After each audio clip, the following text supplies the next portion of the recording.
আসসালামু আলাইকুম। আইপিএলের প্লে অফস নিয়ে কথা বলতে চলে আসলাম। আমি মহিউদ্দিন খান মাহি, আমাকে সবাই আপনারা চিনেন।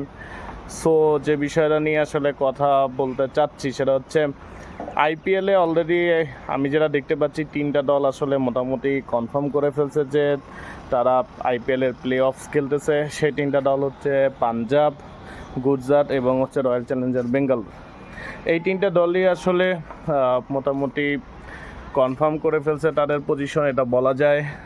এখন যে পজিশনটা খালি আছে সেই পজিশনটার জন্য হয়তোবা তিনটা দল লড়াই করতেছে, সেটা হচ্ছে দিল্লি, আপনার এটা লখনৌ এবং হচ্ছে মুম্বাই। এখন প্রাথমিক অবস্থায় যেটা দেখা যাচ্ছে যে নেক্সট যে দুইটা ম্যাচ রয়েছে দিল্লির, সেই দুইটা ম্যাচই আসলে তাদের জন্য খুবই ইম্পর্টেন্ট। বিশেষ করে তাদের হচ্ছে মুম্বাই এবং পাঞ্জাবের সাথে ম্যাচ আছে। সো অর্থাৎ মুম্বাই এবং পাঞ্জাবের যে ম্যাচটা সেটা আসলে একটা অলিখিত কোয়ার্টার ফাইনাল আমরা বলতে পারি, কারণ এই ম্যাচটা যে জিতবে তারই আসলে পরবর্তী রাউন্ডে যাওয়ার সম্ভাবনা বেশি থাকবে। অন্যদিকে লখনৌর চান্সটা খুবই ক্ষীণ, কারণ লখনৌকে আসলে তিনটা ম্যাচই জিততে হবে এবং অন্যদের হারার দিকেও আসলে নজর রাখতে হবে, বিশেষ করে যাতে দিল্লি এবং মুম্বাই দুইজনই আসলে হারে সেদিকেই তাদের নজর রাখতে হবে।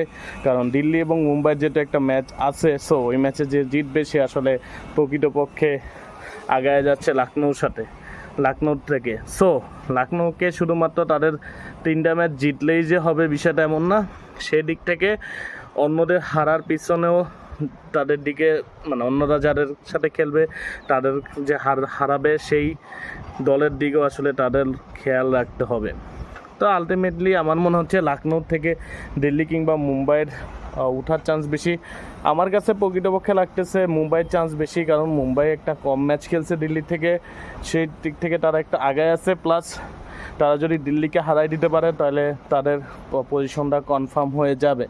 সো আপনাদের কি মনে হয় যে আর কোন দল আসলে চতুর্থ দল হিসাবে কোয়ালিফাই করবে? কারণ মোটামুটি বলা যায় গুজরাট তারা যে ফর্মে রয়েছে, সো তারা তো অলরেডি কোয়ালিফাই করে ফেলছে গত ম্যাচ জিতে, এবং পাঞ্জাবও অলরেডি কোয়ালিফাই করে ফেলছে, আরসিবিও কোয়ালিফাই করবে তারা যে পজিশনে আছে।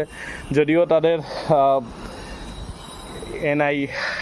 তাদের স্ট্রাইক বলার নাই, যে জশ হ্যাজেলউড সে নাই, তারপরও তারা ব্লেজিং মুজরাবানিরা দলে নিয়েছে, তো তাদের দলটা মোটামুটি হার্ডই বলা যায় এখন পর্যন্ত।